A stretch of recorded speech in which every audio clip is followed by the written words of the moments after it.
আসসালামু আলাইকুম রহমতুল্লাহ বারাকাতু। আলহামদুলিল্লাহি ওয়াহদা ওয়াসসালাতু ওয়াসসালামু আলা মান লা নাবিয়্যা বা'দা আম্মা বা'দ ফাআউযু বিল্লাহি মিনাশ শাইতানির রাজীম। বিসমিল্লাহির রহমানির রহিম। ফালইয়াদহাকু ক্বালিলান ওয়ালইয়াবকু কাসীরা। ওয়া ক্বালা রাসূলুল্লাহি সাল্লাল্লাহু আলাইহি ওয়াসাল্লাম عن علي رضي الله عنه قال قال رسول الله صلى الله عليه وسلم يوم يأتي على الناس الزمان لا يبقى من الإسلام إلا اسمه ولا قرآن إلا رسمه مساجدهم عامرتهم وهي خرابهم مسجد الهدى وعلماؤهم شر من تحت أديم السماوات من عندهم لا تخرج الفتنة وفيها منها تعود رواه البيهقي। আলহামদুলিল্লাহ, আল্লাহর প্রশংসা করছি যে মহান মালিক, যে মহান মুনিব রব্বুল ইজ্জত ওয়াজ জালাল আমাদেরকে সাপ্তাহিক ইসলাহে মজলিসে বসে রাসূলুল্লাহ সাল্লাল্লাহু আলাইহি ওয়াসাল্লামের সিরাত থেকে এবং মহাগ্রন্থ আল কোরআন থেকে হাদিস সহ কোরআনের আয়াতের ব্যাখ্যা ছাত্রদের মাধ্যমে উপস্থাপনা করার এবং শোনা বোঝার তৌফিক দান করেছিলেন। সে আল্লাহর দরবারে শুকরিয়া আদায় করি আলহামদুলিল্লাহ। শান্তির ধারা বর্ষিত হতে থাকুক মানবতার মুক্তির দূত মুহাম্মদুর রাসূলুল্লাহ সাল্লাল্লাহু আলাইহি ওয়াসাল্লামের প্রতি। আমরা আমাদের অন্তরের গভীর স্থল থেকে আল্লাহ রাসূলের নামে একটু দুরূদ পড়ি। আল্লাহুম্মা সাল্লি আলাইহি আল্লাহুম্মা বারিক আলাইহি। আলহামদুলিল্লাহ, প্রতিদিনের ন্যায় প্রতি সপ্তাহের ন্যায় আজকের যে ইসলাহে মাজলিসে উপস্থাপিত বক্তব্য সবার আলহামদুলিল্লাহ অনেক সুন্দর হয়েছে, কিন্তু যাদের একটু দ্রুত হয়ে গেছে পরবর্তীতে তারা একটু ঠিক করার চেষ্টা করবেন।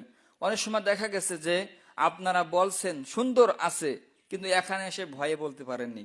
আবার হয়েছে কি, মানে আপনাদের সমস্ত কিছু ঠিক আছে, এখানে এসে দ্রুত বলছেন, একটার সঙ্গে আর একটা ভাজে গেছে। এইটা একটু খেয়াল করতে হবে, বিশেষ করে আরবি বক্তব্যের দিকে আরো খেয়াল করতে হবে। কেননা আরবি বক্তব্যের একটা হরফ যদি মানে ছুটিয়ে যায়, যদি বাদ পড়ে যায়, অর্থটা পাল্টে যায়। সুতরাং আরবি বক্তব্যের দিক থেকে একটু সতর্ক থাকতে হবে। আল্লাহ রাসূল সাল্লাল্লাহু আলাইহি ওয়াসাল্লাম আমাদেরকে ইলম অর্জনের জন্য উৎসাহিত করেছেন।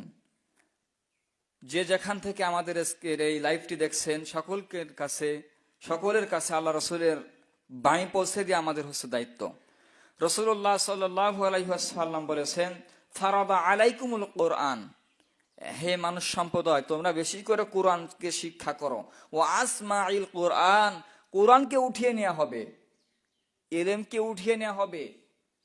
তোমরা দ্রুত কোরআন মাজিদ শিক্ষা করো, এলেমকে নিজেদের মধ্যে ধারণ করো। সে যে কোনো পন্থাই হতে পারে, এলেমকে ধারণ করতে হবে। আল্লাহ রাসূল সাল্লাল্লাহু আলাইহি ওয়াসাল্লাম বলছেন এলেমকে উঠিয়ে নেওয়া হবে। আর মানুষকে যত আল্লাহ কল্যাণ দেন তার মধ্যে সবচাইতে বড় কল্যাণ দায়ী হচ্ছে এলেমের মাধ্যমে। এলেম পেয়ে মানুষ যত কল্যাণ হয় সেটা ইতিহাসের দিকে তাকালে আমরা দেখতে পাই।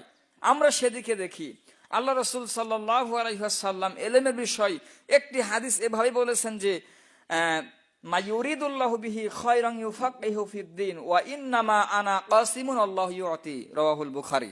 সহিহ বুখারী হাদিস নম্বর 5645। আল্লাহ রাসূল বলেছেন, আল্লাহ যদি কারো ভালো চান, কল্যাণ চাই, তাকে এলেম দান করেন। সুতরাং আমাদেরকে এলেম অর্জনের জন্য অপ্রান্ত চেষ্টা করতে হবে, সময়ের পর সময়, ঘন্টার পর ঘন্টা, কষ্টের পর কষ্ট করে এলেমকে অর্জন করতে হবে। এলেম খাওয়ার কোনো বস্তু না, এটা নিজের প্রচেষ্টায় কষ্টের মাধ্যমে অর্জন করে নিতে হয়। ছাত্ররা খেয়াল করেন, এলেম বাজারে কিনতে পাওয়া যায় না, এলেম কোন দোকানে কিনতে পাওয়া যায় না। এলেম নিজে কষ্ট করে মেহনত করে অর্জন করে নিতে হয় এবং আল্লাহর কাছে যেতে হয়। আল্লাহ বলেছেন পৃথিবীতে যত কল্যাণ দিয়ে থাকেন সবচাইতে বড় কল্যাণ হচ্ছে এলেম, সবচাইতে বড় কল্যাণ হচ্ছে জানা, বোঝা, জ্ঞান। এই জন্য নবীজি বলেছেন মা ইউরিদুল্লাহু বিহি খায়রান, আল্লাহ যদি কাউকে কল্যাণ চান ইউফাক্কিহু ফিদ্দিন, তাকে দ্বীনের বিষয়ে ফাকিহ অর্থাৎ গভীর জ্ঞান দান করেন। আল্লাহু আকবার। আল্লাহ রাসূল পরে বলেছেন ওয়া ইন্নামা আনা কাসিমুন আল্লাহু ইউতি, আমি হচ্ছে বন্টনকারী আর আল্লাহ হচ্ছে দানকারী। কত সুন্দর কথা। আল্লাহ রাসূল এলেম বন্টন করে দিয়ে গেছেন আমাদের মধ্যে। আল্লাহ রসুল বলেছেন, সুতরাং তোমরা এলেমকে ফারাদা আলাইকুমুল কোরআন, বিশেষ করে কোরআনকে শিক্ষা করো, অতি শীঘ্রই কোরআনকে তোমাদের মাঝে থেকে উঠিয়ে নেওয়া হবে। আন আলী রাদিয়াল্লাহু আনহু قال قال رسول الله صلى الله عليه وسلم ইউশিকু আলা ইয়াতিয়ান নাস জামান। আলী রাদিয়াল্লাহু আনহু বলেন, আল্লাহ রসুল বলেছেন, ইউশিকু, অতি শীঘ্রই, ইউশিকু আলা ইয়াতিয়ান নাসি জামানুন, মানুষের মধ্যে এমন একটা জামানা উপস্থিত হবে, এমন একটা জামানা উপস্থিত হবে, ইয়াতিয়ানা নাসি জামানুন লা ইয়াবকা মিনাল ইল্লা ইসলামি ইল্লা ইসমুহু, ইসলাম থাকবে নামে। একটা জামানা উপস্থিত হবে যে সময় ইসলাম একটা ধর্ম। কিছুক্ষণ আগে আমাদের ছাত্র ইসলাম সম্পর্কে গুরুত্বপূর্ণ আলোচনা করেছেন। সেই ইসলাম সম্পর্কে রসুল বলেছেন একটা জামানা থাকবে ইল্লা ইসমুহু, যে ইসলাম থাকবে নামে, কিন্তু তার কোনো বাস্তব নিয়ম নীতি পৃথিবীতে কার্যকর হবে না। সে কথা আল্লাহ রসুল বলেছেন। ইসলাম নামে থাকবে, ইসলামের বিধান মানুষের মধ্যে কার্যকর হবে না, এ কথা আল্লাহ রসুল বলেছেন। রসুল সাল্লাল্লাহু আলাইহি ওয়াসাল্লাম বলেছেন, ওয়ালা কুরআনা ইল্লা রাসমুহু, কুরআন মাজিদ থাকবে অক্ষরিক কায়দায়, কোরআনের হরফগুলো, কোরআনের টান গুন্না মাদ এগুলো জায়গাটা জায়গায় থাকবে, ফিরিস্টার গুলো সেই ফিরিস্টা জায়গার মতো জায়গায় থাকবে, কিন্তু ইল্লা রাসমুহু, কোরআনের কোন নির্দিষ্ট যে বিধানগুলো আছে একটা কার্যকর থাকবে না। মাসাজিদুহুম আমিরাতুহুম ওয়া হিয়া খারাবুহুম নাসরিদুল হুদা, মসজিদ হবে মাসাজিদুহুম আমিরাতুহুম, অনেক সুন্দর, খরাবুহুম, অনেক সুন্দর করে সাজানো গোছানো থাকবে। মসজিদুল হুদা, মসজিদের ভিতরে হিদায়াত থাকবে না, বেদাতে পরিপূর্ণ, তাই না? মসজিদে ঢুকলে দেখা যায় গল্প, আবার দুনিয়াবি চিন্তা, মানুষের দুনিয়াবি চিন্তা থাকবে, সমস্যা নেই বলুক, কিন্তু মসজিদের মধ্যে বেদাত, মসজিদের মধ্যে মানে আমরা ফাহিশা কথা বললে চলে, বর্তমান মসজিদগুলো হয়ে গেছে। সুতরাং আল্লাহ রসুল সাল্লাল্লাহু আলাইহি ওয়াসাল্লামের বাণী থেকে আমাদেরকে বুঝতে হবে, তিনি বলেছেন মাসাজিদুহুম আমিরাতুহুম ওয়া হিয়া খারাবুহুম মাসজিদুল হুদা, মসজিদে হিদায়াত থাকবে না। মাসজিদুল হুদা উলামাউহুম শাররুম মিন তাহতি আদিমিস সামাওয়াতি মিন ইনদিহিম লা তাখরুজুল ফিতনাতু ওয়া ফিহা মিনহা তাউদ। এমন একটা সময় আসছে যে সময়ে উলামাদের কোনো সম্মান থাকবে না, আলেমদের কোনো সম্মান থাকবে না। উলামাউহুম শাররুম মিন তাহতি আদিমিস সামা, মনে হবে তামান পৃথিবীর মানুষের মধ্যে, তামান পৃথিবীর মানুষের মধ্যে ঘৃণিত বস্তু হচ্ছে আলেম সমাজ, এটা মনে হবে। আদিমিস সামাওয়াতি মিন ইনদিহিম, আল্লাহ আসমান থেকে পানি বর্ষণ করা বন্ধ করে দেবেন। লা তাখরুজু মিনহাল ফিতনাতু ওয়া ফিহা মিনহা তাউদ, আল্লাহ তাআলা রাসূল বলেছেন তখন ফিতনা মানুষের সামনে প্রকাশিত হয়ে যাবে, ফিতনা মানুষের সামনে প্রকাশিত হবে। ও আল্লামা আলাইকা মিনাল কোরআন, এই জন্য তোমরা বিশেষ করে কোরআন শিক্ষা করো, এলেমকে জানো, এলেম জানো, নতুবা অতি শীঘ্রই তোমাদের মাঝখান থেকে এলেমকে উঠিয়ে নেওয়া হবে।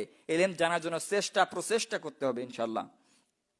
ইমাম বুখারী রাহিমাহুল্লাহ যখন এলেম শিক্ষা করবেন, তিনার কিন্তু ছোট্ট বয়সে অন্ধ হয়ে গেছিলেন। ইমাম বুখারী রাহিমাহুল্লাহ 4 বছর বয়স থেকে 8 বছর বয়স পর্যন্ত তিনি অন্ধ ছিলেন।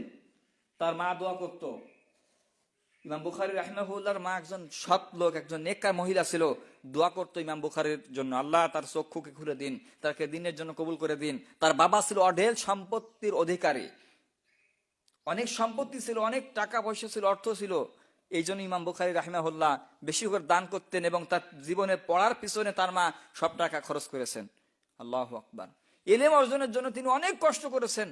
হাদিস থেকে জানা যায় আল কায়েস কাসির ইবনে কায়েস রাদিয়াল্লাহু আনহু قال قال রাসূলুল্লাহ সাল্লাল্লাহু আলাইহি ওয়াসাল্লাম, একজন ব্যক্তি আসলো কামা ফি দামেশকি, দামেশকের মসজিদ থেকে মসজিদে নববীতে আসলো, এসে বলল হাজাতিহি, আমি কোন দুনিয়ার কোন হাজতের জন্য আসি, বিতুহাদিসু বালাগানি আন্নি রাসূলুল্লাহ সাল্লাল্লাহু আলাইহি ওয়াসাল্লাম, আমি শুনেছি যে কায়েস আপনি একটা রাসূলের হাদিস জানেন, সেই হাদিসটি আমার কাছে একটু বর্ণনা করেন। দুনিয়া বিহাজাতিহি, এছাড়া আমি কোনো নিজস্ব কোনো প্রয়োজন মেটানোর জন্য আপনার কাছে আসিনি, একটি হাদিস, একটি জ্ঞান সংগ্রহ করার জন্য আসছি। আল্লাহু আকবার। কি কষ্ট মেহনত করছে তারা, তাই না? একটি ইলমের জন্য অনেক কষ্ট করছেন। তখন আল্লাহ রাসূল সাল্লাল্লাহু আলাইহি ওয়াসাল্লামের বাক্য তিনি বললেন।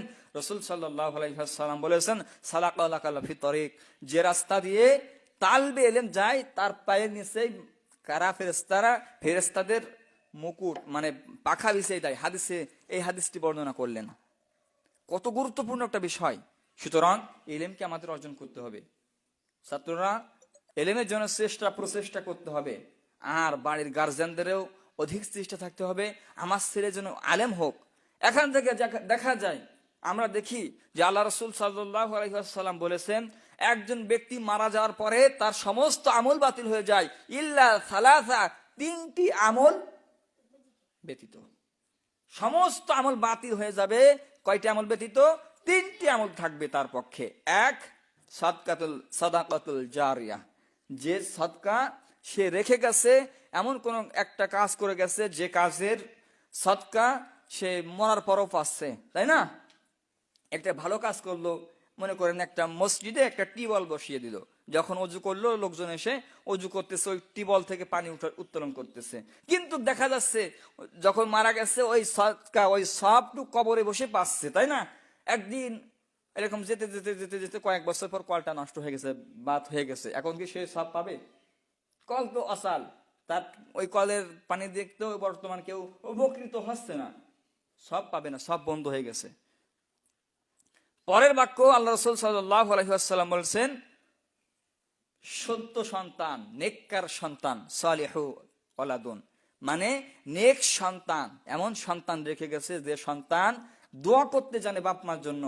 সন্তান বাবা মার জন্য দোয়া করছে কয় বছর, মনে করেন 100 বছর বাচ্চা একজন সন্তান 100 বছর তার পিতা মাতার জন্য দোয়া করেছে, কিন্তু মনে করেন তারপরে মারা গেল, দোয়া করার দরজা বন্ধ হয়ে গেছে। বন্ধ হয়ে গেছে না? বন্ধ হয়ে যাবে। মনে করেন সেই সন্তানের ছেলেরা দোয়া করবে, তার ছেলেরা দোয়া করবে, এরকম কয়েক প্রজন্ম যেতে গেলে আস্তে আস্তে দোয়ার দরজা বন্ধ হয়ে যাচ্ছে।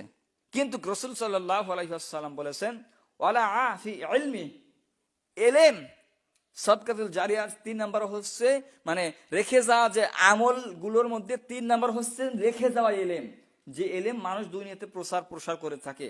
আপনি একটা কথা বললেন, একটা আয়াত শিক্ষা করলেন, একটি হাদিস জানলেন, এটা অন্য কাউকে জানলেন, সে অন্য কাউকে জানালো, তার কাছ থেকে অন্য আরেকজন জানলো, তার কাছ থেকে এরকম ভাবে জানতে জানতে জানতে জানতে এটা অব্যহমান, এটা থাকবে চিরকাল, এটা চলে যায় না, এটা চলে যায় না, কিন্তু সম্পদ চলে যায়।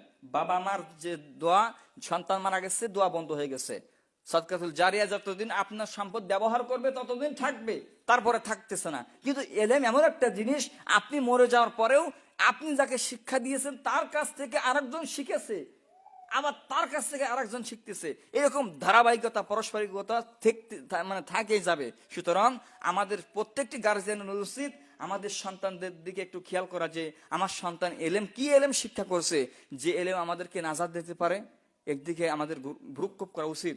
আল্লাহ রাসূল সাল্লাল্লাহু আলাইহি ওয়াসাল্লাম তিনি আরো এভাবে বলেছেন, রাসূল সাল্লাল্লাহু আলাইহি ওয়াসাল্লাম বলেছেন, আল্লাহ তাআলা বলেন, আল্লাহ সুবহানাহু ওয়া তাআলা বলেন, ইউতিল হিকমাতা মাইয়াশা, আল্লাহ যাকে ভালো চান তাকে হিকমা জ্ঞান দান করেন, ফাকাদ ওয়া ইউতাল হিকমাতা ফাকাদ উতিয়া খায়রান কাসীরা, আর যাকে তিনি হিকমা দান করেন, ইলম দান করেন, প্রজ্ঞা দান করেন, তাকে তিনি অনেক প্রকার কল্যাণ দান করেন, অনেক প্রকার কল্যাণ। এখানে কল্যাণের নাম নেই। এখানে আমি যদি উদাহরণটা নিই, আপনি আল্লাহর বিষয় জানেন, আল্লাহর তাওহীদ বিষয় জানেন, আপনি আল্লাহর ভয়ে কাটতে পারবেন, আপনি হালাল হারাম বুঝতে পারবেন, আপনি সৎ কোটা অসৎ, কোনটা ভালো কোনটা খারাপ, এগুলো আপনার যাচাই বাছাই করার বুদ্ধি বিবেক মাথায় থাকবে। যখন আপনি ইলম অর্জন করবেন না, এই কল্যাণ থেকে আপনি মাহরুম হয়ে গেলেন। এই জন্য আল্লাহ তাআলা বললেন, ফাকাদ উতিয়া খায়রান কাসীরা, তাকে অনেক কল্যাণ দেওয়া হয়, ওমা ইয়াতাযাক্কারু ইল্লা উলুল আলবাব, এবং সবচাইতে বড় কল্যাণ হচ্ছে তারা যা শোনে তাদের উপরে চিন্তা ভাবনা করে নিজেদের জীবনে কার্যকর করে। এইটা আছে হচ্ছে সূরা বাকারা 2 নম্বর সূরা 269 নম্বর আয়াতে। আল্লাহ যেন আমাদেরকে এলেম শিখে জীবনে কার্যকর করে নিজেদের আমলকে পরিশুদ্ধ করে আল্লাহ সুবহানাহু ওয়া তাআলার সঙ্গে, অর্থাৎ মৃত্যুর পরে আল্লাহ সুবহানাহু ওয়া তাআলার দিদারে জান্নাতে মাকামে আমাদেরকে সম্মানিত আসন দান করুন, আমিন। এবং আমাদের পিতা মাতাদের আশা আকাঙ্ক্ষা যেন পূর্ণ করে দিন। আল্লাহ যেন আমাদের প্রত্যেকটি ছাত্রকে দ্বীনের জন্য কবুল করুন।